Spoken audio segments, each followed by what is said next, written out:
Welcome to this week's 10 in 10.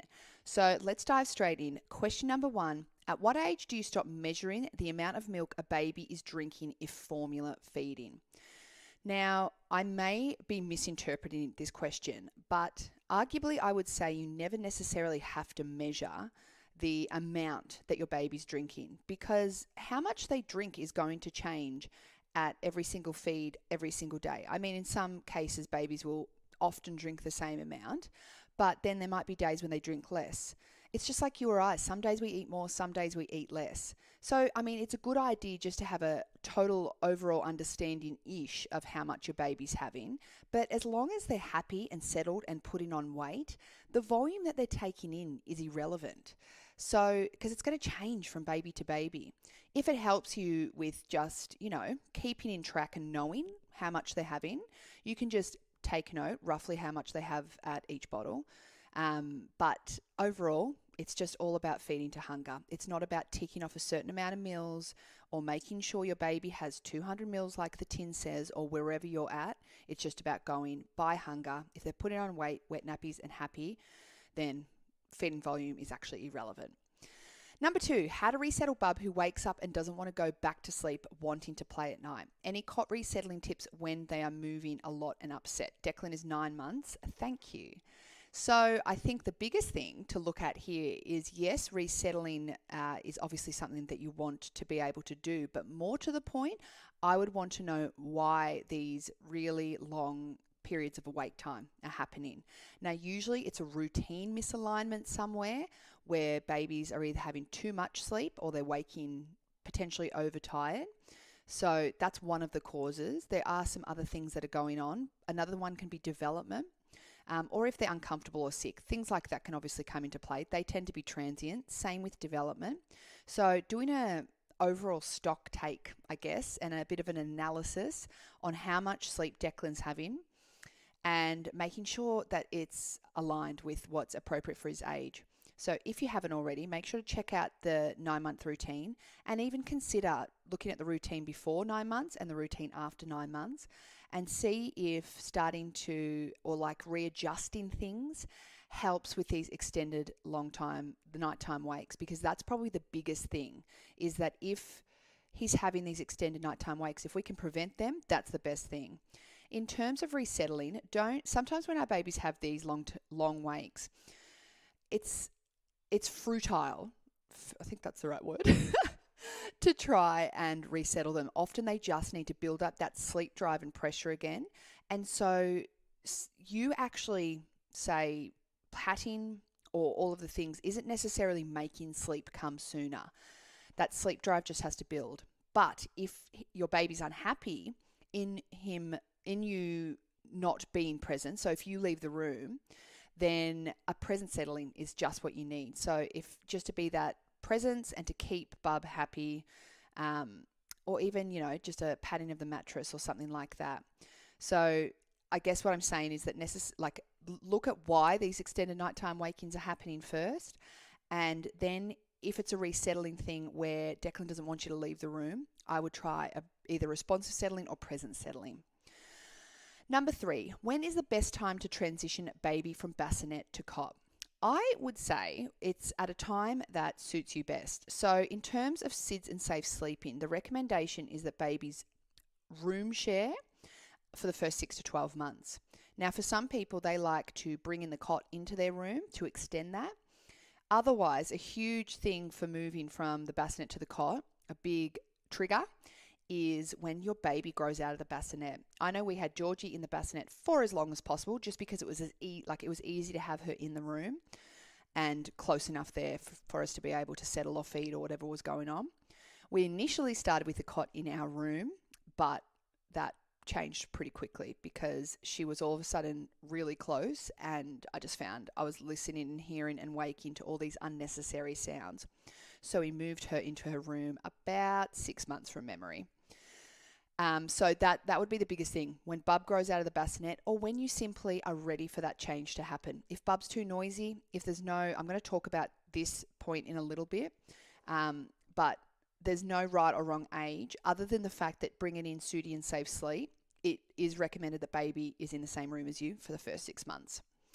Number 4, tips on how to work out which in-cot settling method works best for your babe. How long should you persevere with one technique?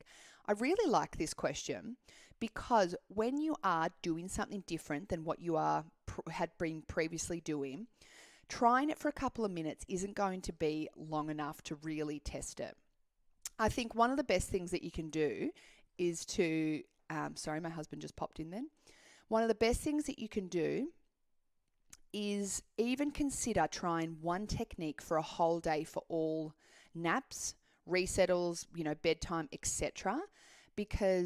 And that can be hard, I can appreciate, because if your baby's crying, it's very hard to persevere with something. But one thing is that if your baby seems really agitated by something, then it's probably a sign that they aren't overly keen on that. But that's very different from a baby just crying at sleep. So if they seem really agitated, try something different. And bear in mind that some babies actually need space. They don't like a lot of the touching, hands-on settling methods, and we actually need to respect that.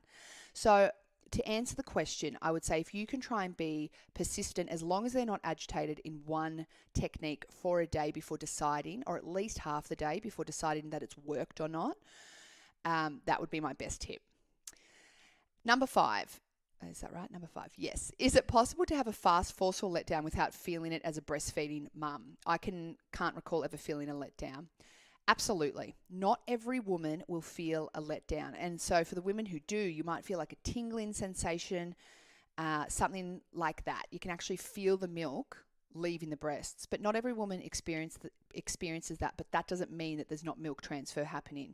You absolutely can still have a fast or forceful letdown, and that will be evidenced by your baby gulping, pulling off, windier, milk dripping, milk spraying, all those sorts of things. That's the signs of a fast and forceful letdown, despite feeling or not feeling your letdown.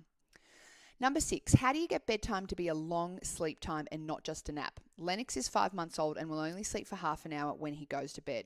After that nap, he will have a little feed but won't go back to sleep until 8:30.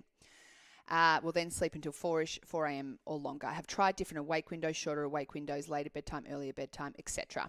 So my biggest tip here is that if you want bedtime to be 7 p.m., you need to make sure that the day starts around 7 p.m., so 7 a.m. I should say, so anywhere between 6 and 7 a.m. depending on when your baby wakes, because if you don't get up for the day until 8:30 or thereabouts, then bedtime is going to be that time too. So there's that part too.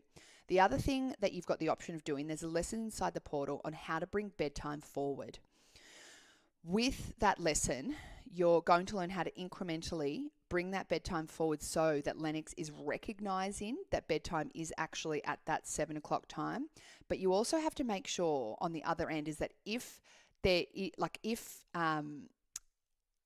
does wake, then you persist, you don't bring him, as soon as you bring a baby or a toddler out into the environment, that is going to wake them up. And then you are faced with having to serve a whole awake period again. So staying in a dark room, being persistent with resettling at nighttime after this initial short sleep, that's going to be a part of it too. So you're sort of pulling all this information to be able to, make sure that this isn't just, because I would actually say that it's almost like that nap's a false start. But definitely take into account, watch that lesson on how to bring bedtime forward, and pulling all these pieces together will help Lennox to start to recognize that time as bedtime and not a false start or a nap. Number 7, doesn't seem to have many awake windows in the day. I think there's a little bit missing there. We'll do 1 or 2 about 1.5. Okay, yes. So 4-week-old baby isn't doing many awake windows in the day. We'll do 1 or 2 of about 1.5 hours before 3 tired signs, usually first thing in the morning. And then last thing in the evening, 8 p.m.-ish. Otherwise, wakes hungry, then feeds back to sleep immediately. Should I be keeping her awake more in the day? She doesn't have any awake time during the night either.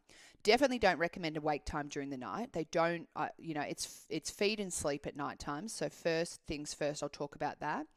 Now, these two are and these are both from the same mum, so they are very much connected. Now, I don't expect 4-week-olds to have a lot of awake time.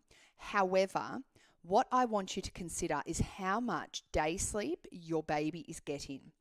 If you go inside the portal, there is a cheat sheet, a lesson in the introduction lesson of the Sleep Foundations that talks about how much overall 24-hour sleep your baby needs per 24 hours and roughly how much day sleep that looks like.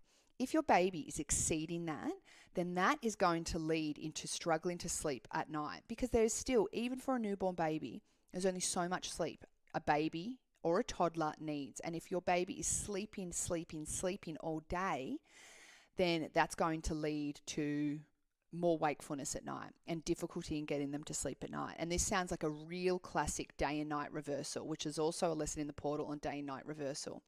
So whilst I don't expect really long awake times, if your baby feeds, make sure you're conscious of when milk transfer has finished. So once your baby has stopped swallowing milk, you might want to take bub off, and then that might mean that bub's more likely to have a small amount of awake time. Even just a small amount is going to help in reducing that overall daily sleep. Sleeping bub in a bright room, making sure they're exposed to sunlight, all of the things, that's going to be really helpful too. So that's all inside that lesson on how to reverse day and night reversal. So the second part from this mum is that bub is struggling to sleep in the bassinet at night, wants constant contact. I know this is normal, but it's impossible for nighttime sleep for me. Very challenging. I manage to settle to sleep in the bassinet, but she grunts a lot until I pick her up. Doesn't seem to progress to crying, but the grunting is so loud and accompanied by jerking that no one gets any sleep. Sometimes can get a few hours by bed sharing in very close proximity.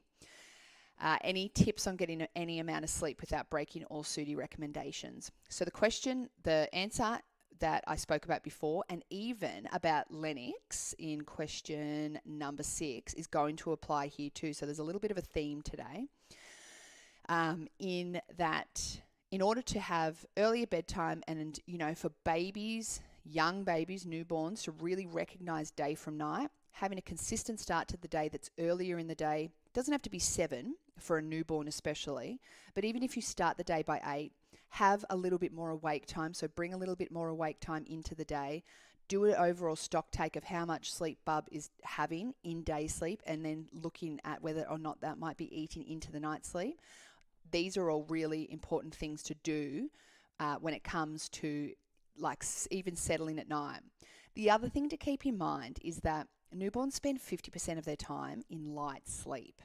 Now, this means that 50% of the night they're going to be grunting, groaning, squirming, doing all of the things. At 4 months, that's what usually marks a 4-month sleep progression. That's when those sleep cycles change and they spend less time in light sleep. So until then, this is where parents are faced with the challenge of, do I have my really noisy newborn close to me? Because if your baby isn't actually waking and needing anything, those noises aren't noises that you need to be hearing. I, for one, had Georgie in our walk-in wardrobe. Her bassinet was slotted in there. And then we had the door half closed. There was still plenty of circulation, all of the things. And it just stopped us from hearing every little noise, because you can't stop natural newborn sleep cycles. All you can do is try and have bub further away. And if that's not possible, if there is even a room really close by, I know that when I used to live in Melbourne with my first son, we basically had an office right off our room. And so Max was in there. He was basically like room sharing, but it was just like a door in between sort of thing. So that's what we had to do to manage. And I did the same thing with Ted sleeping in the walk-in wardrobe too. So that's what I'd recommend. Also making sure bub is warm enough, because babies who are cold squirm a lot more. So reviewing your environment and sleep lessons, checking out my guide for dressing your baby that's also in the environment and sleep lesson, and following that is going to help with any excessive squirming. Wind and stuff can cause squirming too. So even sort of making sure that bub isn't gulping, that you're burping before the end of the feed, anything that can potentially disrupt that digestive system. Number 9, 6-month-old pops himself to sleep independently. However, lately hasn't been having more than 3-hour blocks overnight. He's a catnapper. I try to resettle during the day, but he doesn't have a bar of it. He has anywhere between 3 to 4 naps depending on the day. One might be a contact nap. The awake window is roughly 2.5 hours. Anything I can do to encourage longer sleep. At 6 months, object permanence develops. And so if this is pretty recent, there's a chance that he is going through object permanence. And so there's a lesson inside the portal on what object permanence is And then, because object permanence is linked with separation anxiety, the biggest thing to look at is understanding that this can be a big cognitive milestone and might just cause a brief regression. But how you settle at those 3-hour blocks is going to determine whether or not that becomes more habitual. So I know babies that can fall asleep independently, but then they need to feed every hour and a half to 3 hours overnight. So they have more of a association with what happens at night versus what happens in the day. So looking at what you're doing to settle during that time, because chances are it could just be object permanence starting to occur. So definitely watch those lessons to understand what it's all about. And then it's up to you to go, okay, this is happening. This is hopefully just a transient period. What can I do to resettle in a way that isn't going to mean that even after this milestone has, settled in and fully developed, that we haven't created that expectation that we have to go in and feed or go in and rock every 3 hours. That's where I would start. I think that it sounds like the fact that you're doing 3 to 4 day naps is, with a catnapper, that is completely fine. You're defaulting to that catnapper routine, and around 6 months is when you'll start to see those sleeps consolidate. So I hope that's a good starting point. And of course, with all of these, you are welcome to follow up in any of the following 10 in 10s. I hope you all have a wonderful Easter, and I'll see you within